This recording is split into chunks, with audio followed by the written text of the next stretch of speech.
I'm here with Mark Fields, the CEO. Let's talk first about this incredible focus on performance. You're going to put out, 12 new performance vehicles?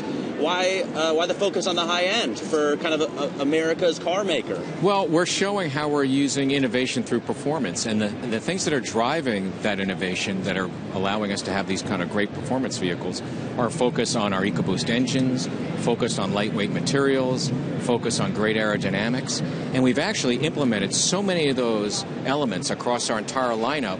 It's just a great extension of it, and the GT, which we debuted today, is a showcase for all that innovation and technology. Right. I mean, the 2005 GT is sort of credited with being the birth of the new F-150 because of the aluminum and lightweight construction. Exactly. This new car, though, what are we talking about as far as, is it a supercar? Is it something that nobody can afford?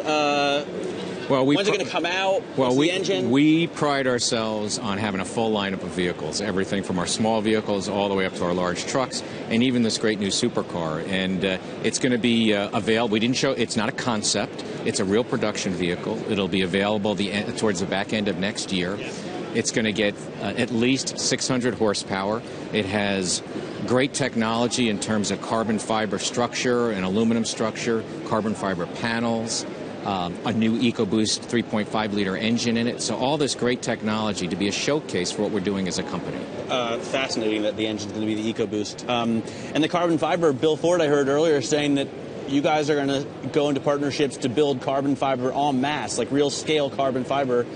It doesn't seem like anyone's done that yet, and that would really lower the cost basis. Well, this is the wonderful thing about how we're running the company around innovation. We're challenging our engineers, and we're asking them to challenge custom, question tradition, don't take anything for granted, use technology where you can. And in the case of carbon fiber, we've been working with Dow since 2012. We're now formalizing a joint venture and looking at techniques to get to high manufacturing of carbon fiber. And again, it's part of our whole lightweighting strategy on moving the company and the business forward. As a motorcycle owner, I know that it's very expensive to buy carbon fiber, so I welcome that step. I also heard you mention in terms of innovation that you're considering or looking into fractional ownership of cars. What's that all about? Well, we're really looking at mobility on a larger scale now, and a lot of it has to do with listening to customers. And you have, for example, these large megacities that are growing, these cities that have 10 million people or more. And mobility is starting to become a problem. I mean, you go into any of the large cities and it's traffic is tough to get through. So we want to be part of the solution for that. So we're not only coming out with great products, we're also challenging the folks in our organization to innovate beyond that and look at some of these major transportation and congestion challenges and mobility challenges and come up with solutions. So we're experimenting, and we're going to learn from that. We're going to learn from that in terms of what can we offer customers and also what it can do for us as a business. Now, I heard you at the CES conference in Las Vegas talking about autonomous cars that'll be out there maybe in 4 or 5 years. Do you have no plans in partaking in that sort of innovation? I mean, surely if somebody's going to put little pods that travel around San Francisco by themselves, Ford has to be in on that, right? No, of course we're going to be in on that. Our approach is, we have semi-autonomous vehicles on the road today. They'll help you parallel park. They'll help you adjust your speed based on traffic flow. They'll help you keep you in your lane, those type of things. We have fully autonomous vehicles, development vehicles on the road.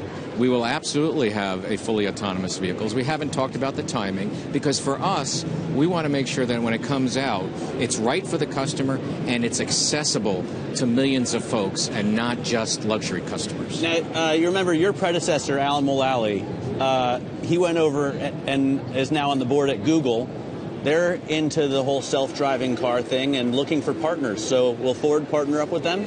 Well, as we go about this, we're making ongoing decisions around what do we want to do ourselves, what do we want to go out and buy, and who do we want to partner with. Still a wide open field out there as we kind of work our way through it, but we're very much dedicated to providing these kind of solutions and doing it through innovation, which is part of who we are as a company.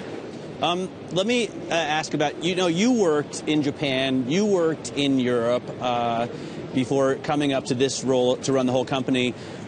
When you look at 120 yen to $1 or a euro getting closer and closer to parity. What do you think about that?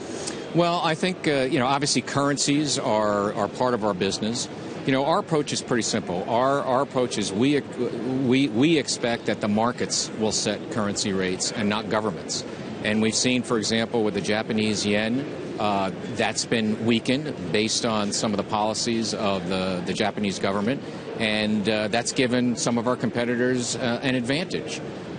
We want the markets to set those currency rates. At the same time, we're just going to stay focused on building great cars and trucks like the ones we're introducing here at the show and let the customers decide. So it seems like this year you've kind of stolen the show with the GT and the new Raptor, but a lot of manufacturers are focused back to the basics, really, about cars and just building engines that work for consumers. You still have to keep your eye on the miles per gallon, though. Absolutely. As we approach the CAFE standards. Is that harder with $2 gas? Because it's not really what drives consumer decisions. Well, it's interesting. Again, all the performance vehicles that we're introducing at the show this week, what we're showing is you can get performance and not sacrifice fuel efficiency. Again, through a lot of the EcoBoost engine applications that we're putting in here and the lightweighting. When you look at $2 a gallon gas, listen, bottom line is it's good for customers, right? It puts more money in their pockets. We think that's good for the economy. We don't think it's going to necessarily juice the industry higher. It may change the type of vehicles that customers want. And in terms of the mileage requirements, customers still want good fuel economy, no matter what vehicle they buy. Because I think they're smart enough now to know that although gas prices are low, they could go higher again. And they want to have a vehicle that has great fuel economy. But clearly, as we look at the CAFE standards, we're working towards those, but a very important piece is seeing how customers are adopting that advanced technology and seeing value in it. We're seeing still electrified vehicles, although we offer a full lineup, and the industry as total is still relatively low, and that's why we're really looking forward to the midterm review to talk about the feasibility of the time frame of those requirements. How do you talk about the industry not necessarily getting juiced higher, but everyone's forecast is for higher industry sales. I think Jeff Schuster and J.D. Power and LMC are looking at 17.5 million almost this year. How far do you see this cycle going? Can we go to 20 million vehicles? Well, our call for this year, last year we ended up about 16.8 million here in the U.S. Our call this year is between 16.8 and 17.5, and that includes medium and heavy trucks. So we do expect growth. When you look at the conditions, the economic conditions here in the U.S. are still, I think, very favorable towards moderate growth each year. Income levels, consumer confidence, those type of things. And I think that's going to bode well for the next couple of years. Now, it's always subject to any kind of exogenous shock, which could get us off the rails. But we do think over the next couple of years, the conditions here are quite conducive to a healthy industry.